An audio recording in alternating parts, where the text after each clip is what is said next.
piratejar la web del Departament de Salut i posar-hi el logo de Donar la Cara. Vestirnos de superhéroes, hacer una sentada a la Plaza Cataluña. Esto es justo lo que yo pensaba que era ser activista.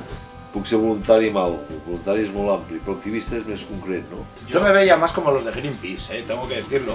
Aunque fueran una canoa de esta, porque podemos abrirlo, ¿no? Un poco el grupo duro, ¿no? El grupo duro. Era la dura de Obertale.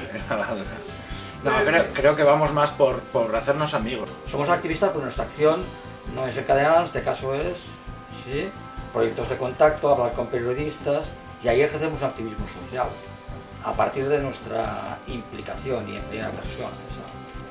Com veus la salut mental, com veus el teu trastorn explicat per tu mateix. Això és de molt valor, té molt valor. Sí, y además es demostrar a la sociedad que somos normales. A vegades els tilden de discapacitats, però jo a vegades pregunto quants de la societat podrien anar a la lluna pilotant un coet. Per tant, tots tenim una discapacitat o altra.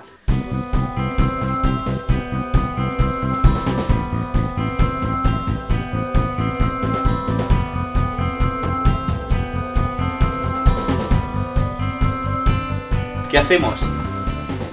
Hablar con la gente. Sensibilitzem a gent, donem la cara en mitjans de comunicació, analitzem en notícies de missatges institucionals o d'empreses o mitjans de comunicació que emeten continguts estigmatitzants, els analitzem, donem resposta. Jo la primera entrevista va ser a l'octubre i jo havia acabat la formació al setembre. Passat uns dies vaig reflexionar de la importància que teníem, no? No solament parlava Montse, sinó que estava parlant Montse per un col·lectiu que representé.